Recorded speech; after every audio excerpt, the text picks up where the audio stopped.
BlackBerry Classic Q20S QC100-1, QWERTZ Keypad, Factory Unlocked International Version, Dark Black.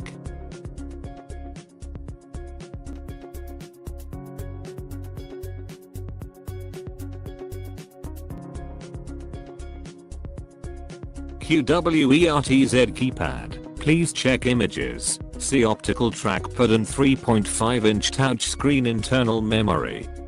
16GB C2GB RAM microSD slot expandable up to 128GB 8 megapixel camera, 3264x2448 pixels, W/autofocus, and LED Flash Plus front-facing 2 megapixel camera BlackBerry 10.3.1.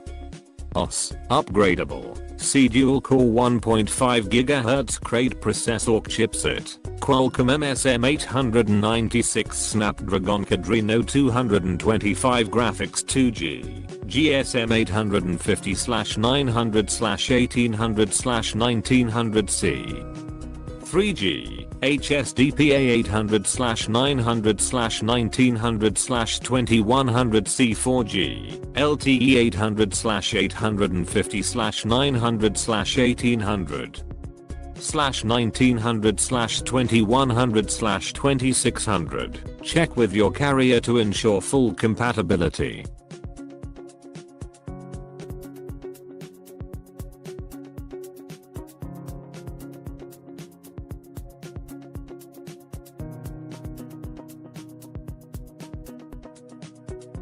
Color, black, brand new original mobile phone in original box with all original accessories in the box. Will not work on CDMA networks such as Sprint or Verizon. This is QWERTZ Keypad version, not QWERTY USA Keypad. Please check with your carrier to ensure complete compatibility.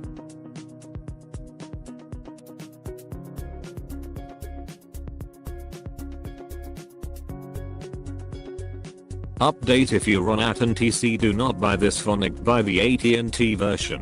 It might or might not cost more, but that version has wireless charging. Works on both key and PMA. There is a lot to like about the phone, but it's not at all a perfect phone. But in terms of getting a phone that fulfills all of my needs, there isn't anything else on the market that even comes close. There is no such thing as a perfect smartphone, regardless of what Samsung or Apple would have you believe. The best phone for you could be a very different phone than the best phone for me. It is all about your preferences, so let's talk about what sets this phone apart from others. The physical controls. Now you'll hear the ignorant talk all of the time about how buttons on a phone is going backwards. But those of us wise enough to not fall for the simplistic newer has to be better mentality would recognize that the buttons are in addition to a touch screen, not in place of one.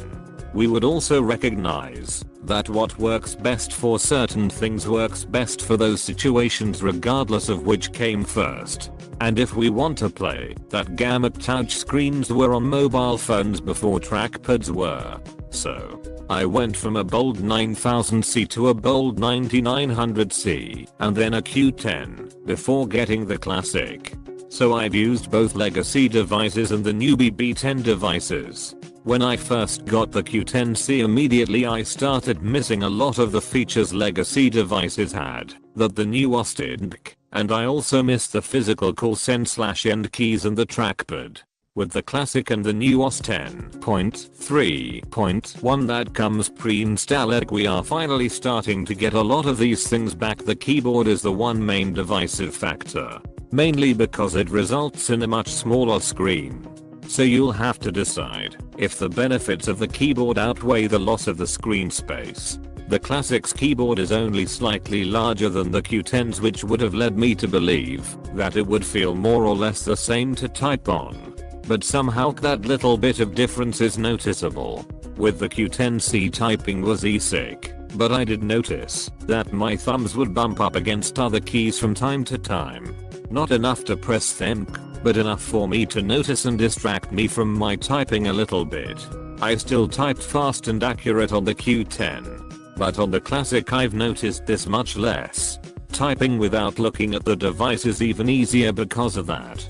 The keys are also clicky and not mushy, which is great. Many would argue that typing on glass is faster. And you know what, they're right. If you're talking about straight speed, many virtual keyboards could definitely be faster than the physical keyboard. Do you know what glass slab lovers cannot claim? Though accuracy. I literally keep autocorrect turned off on my devices. They too often replace your misspelled words with the wrong words, which may result in some funny memes. But when it comes to accurately communicating something, that is not acceptable for me. I rarely make typos while using my BBC, so while people might be technically faster in typing with all touch screens, they are definitely not more accurate than I'm with my physical keyboard. I can confidently say that without disclaimer. If you read my text conversations between my friends and I, you'll see what I mean. I find myself asking them what they intended to write way too often. And if they want to be accurate, that means continuously going back and fixing misspelled words or autocorrect fails, which would result in a slower speed. So basically, with a full touch, you have to decide if you want speed or accuracy. With the physical keyboard, you get speed, albeit not quite as much speed as the fastest virtual keyboard, and accuracy I'll take, and instead of, or thanks Brit, as great and important as typing ISC. The actual greatest things about having a physical keyboard are the shortcuts. And there are keyboard shortcuts galore, both within apps and out. From the home screen, there are what I refer to as one button home screen shortcuts. Basically, you can assign a shortcut action or speed dial to any of the 26 letters on the keyboard. To activate any of these shortcuts, you simply hold that button down, and the phone will do it. For example, you can set the letter S to dial Shelly. So you just hold the letter S and the phone will call Shelly. Nothing else to dock, no looking for an app, no opening your contacts, no searching for Shelly, no opening the phone app, no dialing, nothing. Just take your phone out, hold one button, and you're talking to Shelly. You can set M to launch your Maps app, take out your phone, hold the M button and it'll launch your Maps app. Assign Q to toggle between notifications, modisk assign L to lock your device, and so on.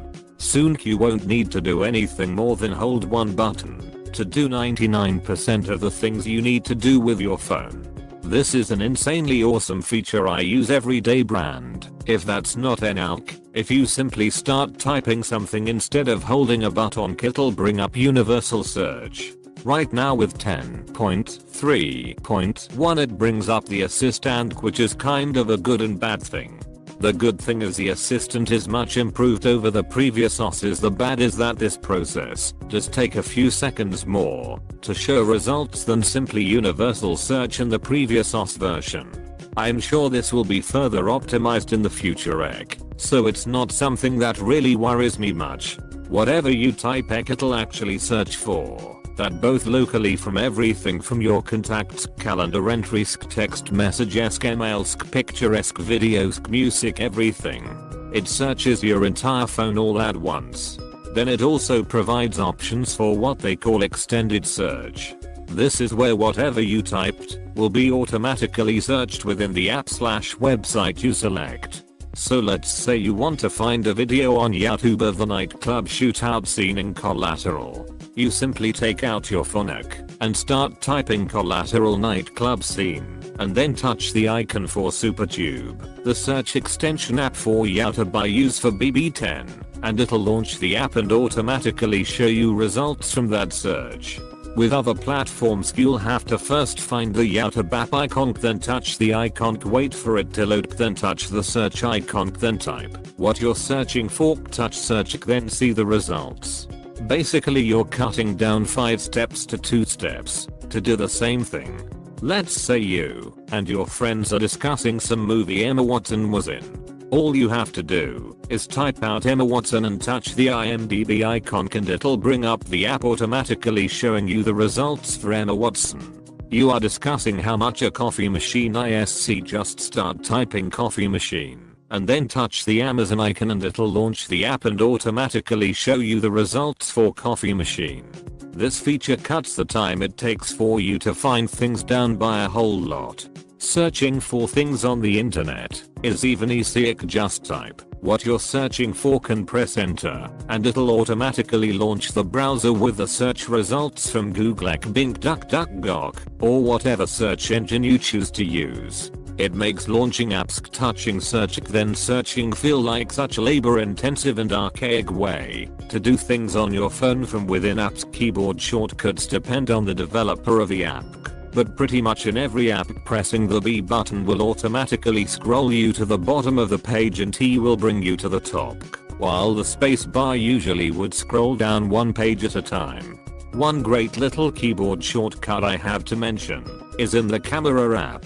One thing I hate about taking photos with full touch phones is how I have to carefully hold the phone so I can both have a good grip on it, but without accidentally touching the screen, and since the shutter button is on the touch screen, and how sensitive capacitive touch screens are now, I have to keep my thumb pretty far off the screen before taking the photo. Then, to take ITC I have to move my thumb a pretty good distance to try to tap the shutter button.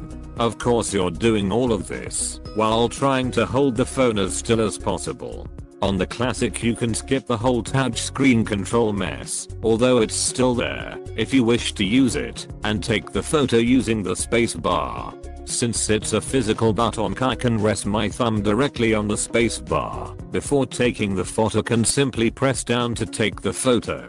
So much easier to do this without moving the phone. I do wish they will add more keyboard shortcuts to the camera app. It would be amazing to be able to toggle flash modes with the letter FC, toggle between the front and rear camera with the letter CC, toggle shooting modes with the letter M, and so on.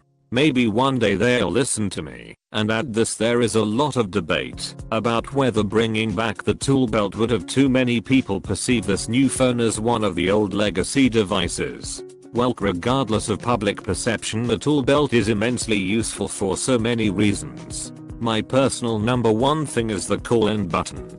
You may or may not notice yourself doing this, so do this. Watch other people as they end a phone call. You see two types of full touch users. Those who want to know the call has ended, and these other people you see take the phone off their FASIC, then they stare at their phone for a good 2 to 3 seconds while gently trying to touch the call end button. The other are the ones that don't care if the phone call ends or not, and leave it to the other party to end the call. These other people you see who don't do the above described stare at the phone while touching the screen multiple times process, and these are the same people you will sometimes walk past and you'll hear a voice coming from their phones going, hello, well, let me introduce you to a third type of smartphone user, the one with a physical call end button. These are the ones you see taking the phone off their faces while pressing the call end button without ever looking at their phones while putting it away. These people are a combination of the two types of full touch users.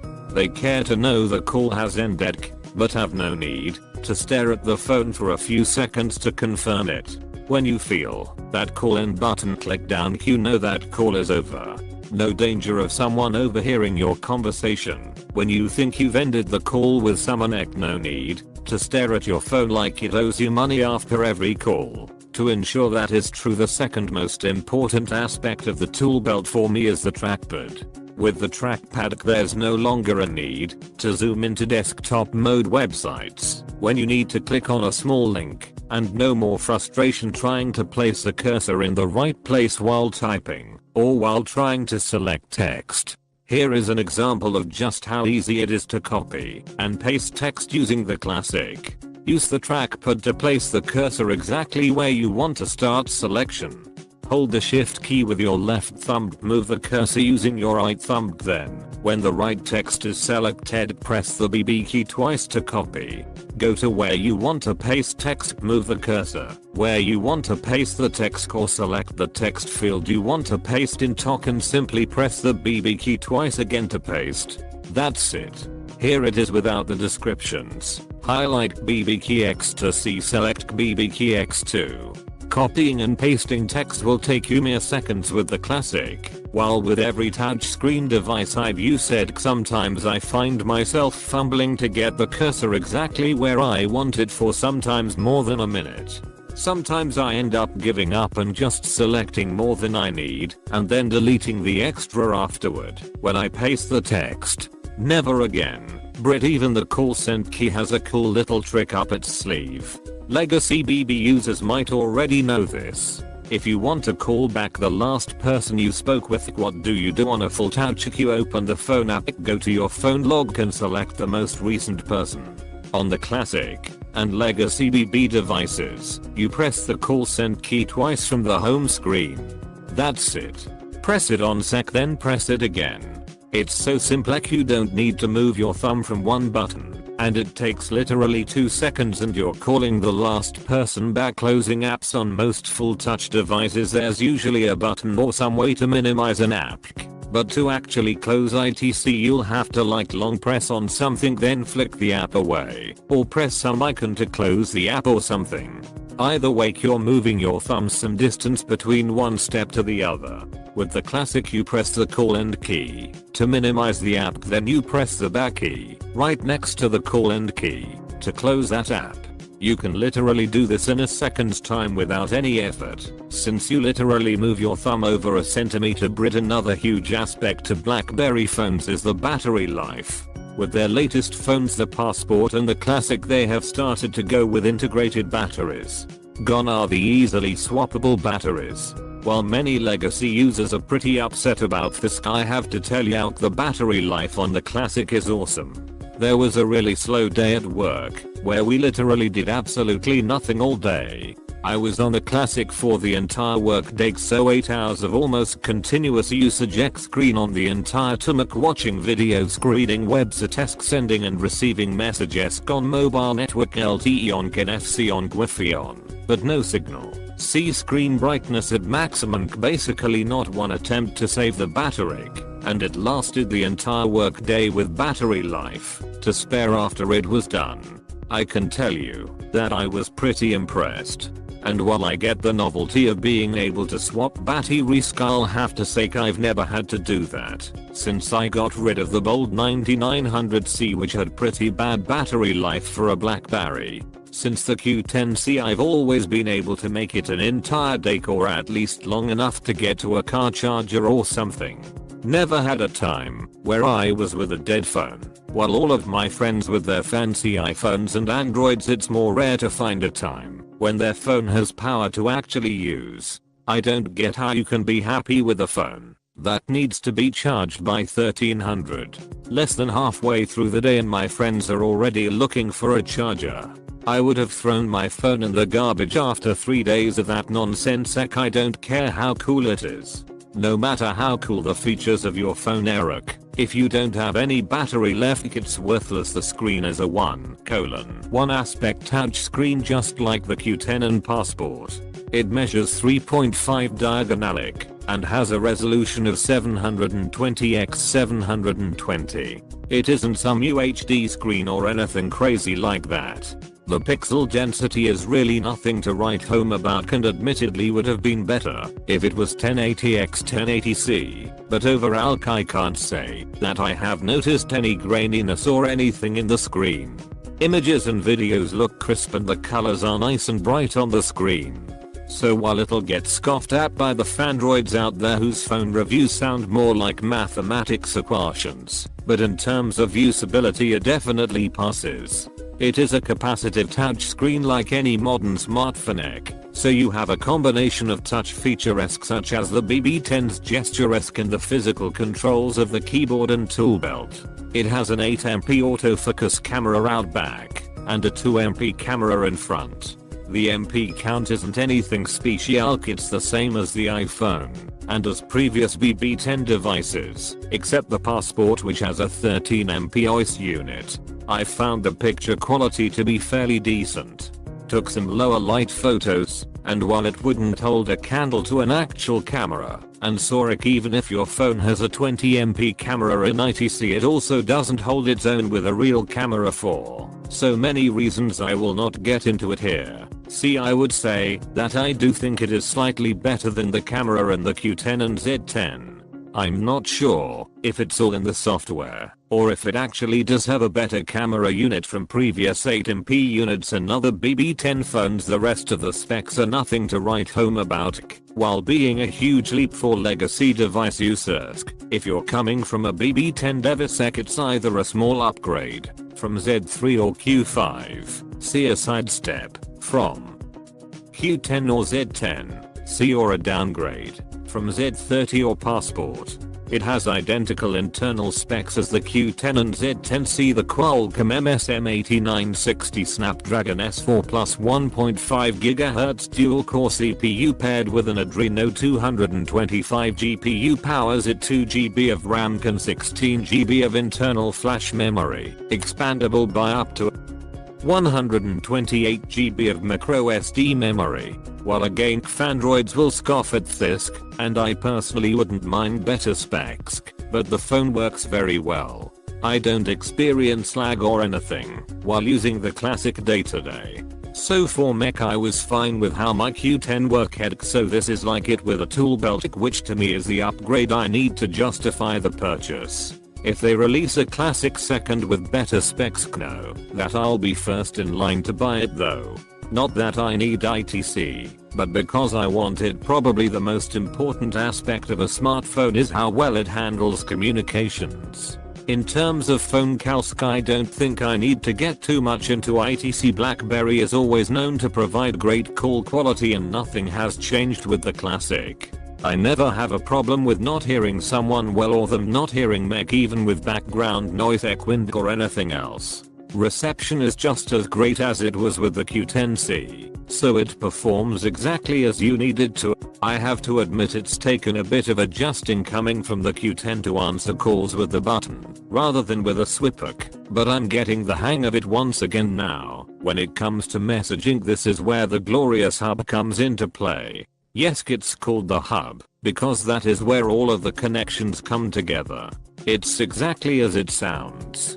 The hub consolidates all of your messaging and notifications. Once you get used to using the hub, having to open an app to view your emails, then an app to view your texts, then an app to view your Facebook messages, then another app to view your Twitter notifications, then yet another app to view your visual voicemail. Just describing it is driving me nuts. How do you do without the hub? Everything is there. Forget about needing to install and run Facebook Messenger. It's in the hub. Your emails in the hub, your texts in the hub, notifications in the hub, etc.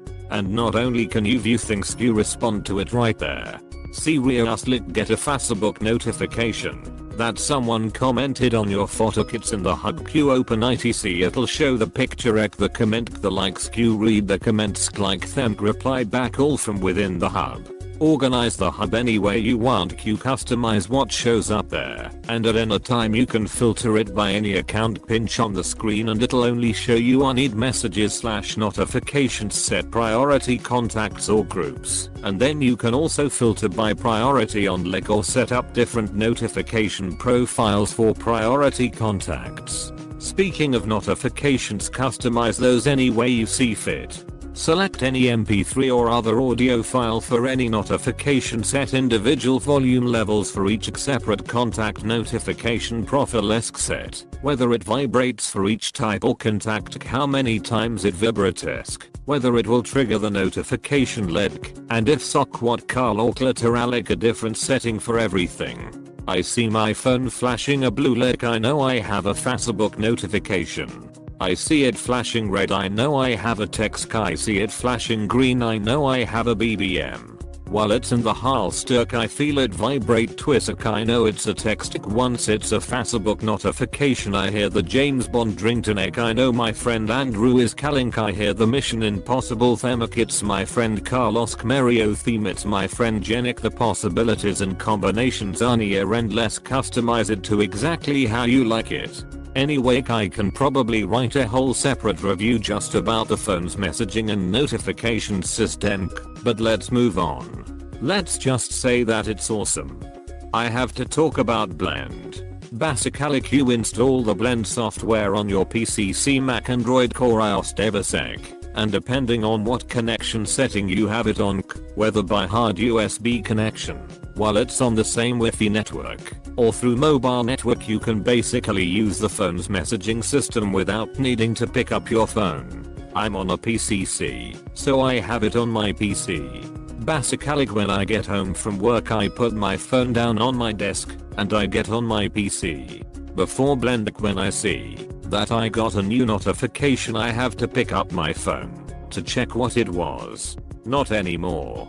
Now once Blend is connected, when something comes incorporated I see a small little pop-up on my taskbar showing me a quick preview of the notification. I click on that, and through Blend not only can I view the messaging, but I can reply to.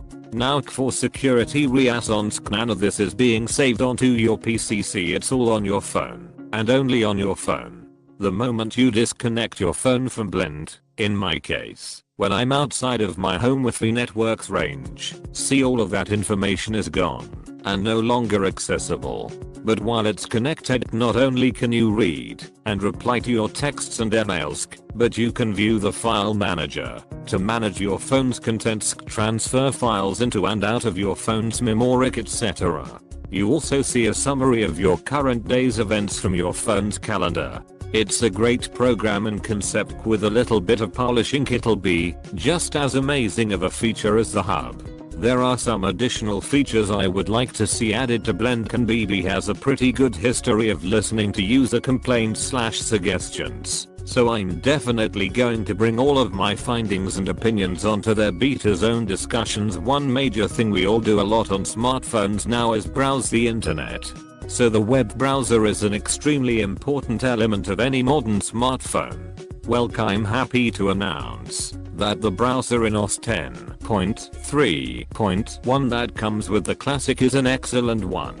Not only is it fast and snappy, but it scores an impressive 500 in HTML5 test, which scores your browser in its ability to properly load HTML5 features. In case you're wondering, yes, that's actually a better score than the native browsers in every other major smartphone platform. And here is where the keyboard also shines. With full touch phones, when you want to go to another website, what do? You touch the address bar. Either it highlights the contents automatically so you can start typing, or you have to delete everything first, then you type facebook.com and press enter. Well, on the Classic you could do it that way, but here is a much easier and faster way. Hit the U key or the G key on the keyboard, then just start typing the new address.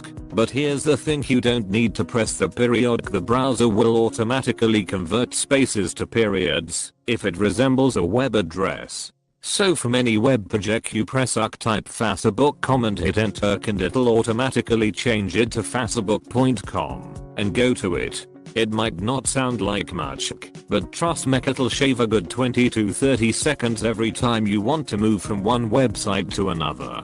If you're really using your phone to look a lot of things up, or to do a lot of things on different websites, this makes the experience so much better, faster and more efficient. Brother keyboard shortcuts are also present that make browsing much easier, such as P for going back one page or enter go forward, the standard space bar for page down, P for scrolling to the bottom, and T for the top, and many others. And now with the trackpad you never have to worry about links being hard to click because they are too small or too close to another link. Using the trackpad will reveal a pointer that's invisible when you start browsing using the touch screen, which you can use to click links or select text like you would with a mouse. This opens up the option to just keep desktop mode on indefinitely. Now using web pages in full desktop mode is easier than ever, so if you choose to go this route you won't have to worry about being limited to mobile websites.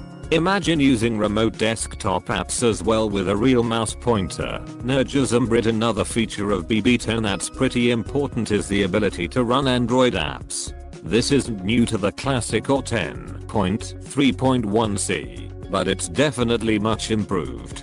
Not only are app stores like Amazon App Store and One Mobile easily installed on your phone, to get a lot of Android apps you can also sideload. Visit Crackberry for all necessary GHz kits, an easy process that will take you 5 minutes to complete. An app called Snap that will give you access to a lot of other Android apps as well. While it's no replacement for native apps, it does help alleviate the app gap if there are apps important to you. I have Netflix, Google Maps, Yelp, Instagram, Gebig, Shazam, Click Deals, and perhaps a few other Android apps on my phone, and they all run very well. It's not quite like native EC, but on most cases with 10.3.1c they run very smooth, and some almost seem like they were built for the phone. For example, you can share your photos through the Android version of Instagram straight from the phone's share function, just like it was a native BB10 app, and everything works fine. And the classics back button works just like the back button works on an actual Android phone. Nice additions of 10.3 that previous BB10 OS versions didn't have are the advanced interactions. These are not new things, I know some or all of these are available with Android as well. But things like left to whack, flip to mute, keeping the screen on when the phone is held, things like that.